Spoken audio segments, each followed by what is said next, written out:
And welcome back to the Todd Stern Show. CBS has finally canceled The Late Show with Stephen Colbert, sending the notorious Trump hater to the unemployment line. The network said it was about money, but Democrats seem to think it was all about politics. Senator Adam Shifty Schiff and Senator Pocahontas, that's Elizabeth Warren, demanding answers.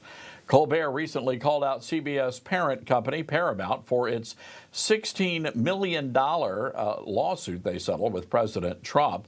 Now, the president had sued for election interference over a 60 Minutes interview. Colbert called it a big fat bribe. 3 days later, CBS canceled the show. By the way, here's a pro tip for all you youngsters out there. Never attack your boss, the guy who writes your check, on national television. That's a big no-no. Well, it was clear to anybody who watched The Late Show that Stephen Colbert was suffering from stage 4 TDS, Trump derangement syndrome, an incurable affliction that targets a person's prefrontal cortex and neutralizes their funny bone. So instead of cracking knee-slapping jokes, Colbert became the punchline. And the American people finally decided they just did not want to go to bed with a humorless Trump hater. Anybody else here miss Johnny Carson? Anybody? Yeah. Well, joining me now is Angie Wong, chair of the Capitol Hill Fight Club PAC, and Malik Abdul, a Republican political strategist. Good to have both of you with us. Angie, any surprises here? Well, I think it's out of fashion now to be anti-Trump, and all the networks have gotten the notice. It's like, you can't do it anymore. It's not fun. Maybe it was fun for the first, during the Biden years, but right now it's completely out of fashion. And guess what? The government has now pretty much cut a lot of these fundings, right? Mostly lately with PBS, and we also see that Judge Jeanine Pirro is looking to go after CBS, ABC, NBC. It's going to be a complete domino effect with all this stuff. And I'm starting to see networks now bringing on conservatives again. Like, I'm talking the mainstream media, just to have a little bit more balance of a voice. It may be a little too late. Clearly, all the advertisers have fled. The pharmaceuticals are going, no, maybe no more late night for me. And that's pretty much what the cancellation, the pink slip, was about. It was a cancellation because the advertisers didn't want it anymore. You know, Malik, you had Colbert and his crew out there doing the Trump is Hitler stuff, the dancing clot shot people, and it just turns out that the American people, by and large, just aren't buying what Stephen Colbert was selling. Yeah, well, first of all, it is Friday, and what better way to end the week than to be on with Angie Wong, the Angie Wong. So I am excited about that for sure. The thing here with Colbert, and I think what you said, it's not necessarily, I don't think it's necessarily about the money at all. I don't even think it's necessarily about viewership or the fact, because viewership has been dropping across the board. The problem is the product. People weren't sold on the product. And as you said, who wants to every single night?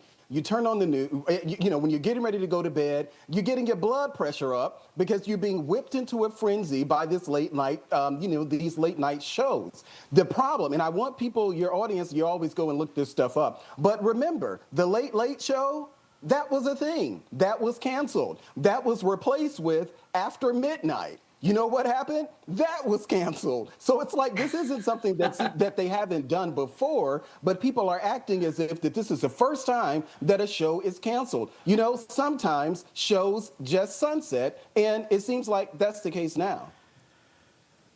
Yeah, it's a great point. I want to play some audio here. This is Stephen Colbert blasting the settlement.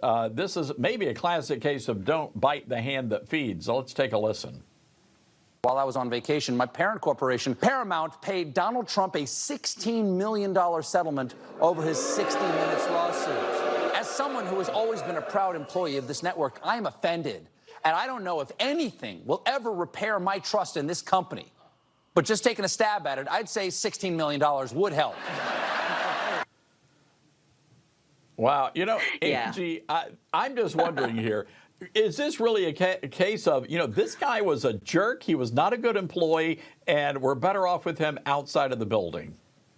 Yeah, this is the beginning of the end. That was probably his last episode right there. That wrote the ending of that show. And you're seeing this across a lot of newsrooms.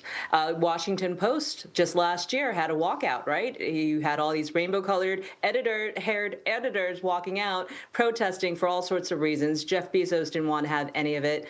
And so one by one, we're starting to see the flip, right? We know that the owners of these networks and these newspapers and publishers, they want to change, but their newsrooms are taken over by activists. So that culture has to change. I don't know who's going to be brave enough to change it, but those editors also need to go. And you saw the same thing happening with other CBS shows.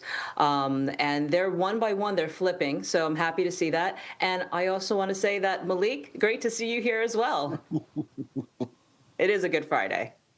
You know what, guys? I'm just going to step out here, and I'll let y'all fellowship together, and we can pick it up after the break. Hey, look, Malik, before we let you go, I'm going to give you the last word here, Malik. We all know what's going to happen. Get ready for the Stephen Colbert podcast.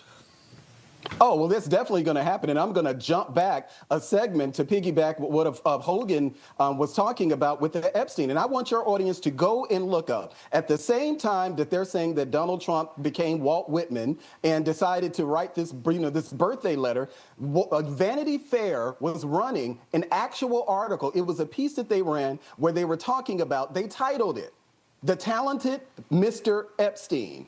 And in the headline, they talked about not just Epstein, but they talked about that it was Bill Clinton and I think it was Kevin Spacey flying on Epstein's plane. Go and look that up. Wall Street Journal should actually talk about that, too. All right, Angie, Malik, we'll get y'all back on together, and we'll continue the conversation. Thanks a lot, guys. Have a great weekend. Thanks, Todd. All right, you too. All right. You see, I'm just glad we can bring people together here on the Todd Stern Show. That's what we do here at Newsmax. Well, more victory.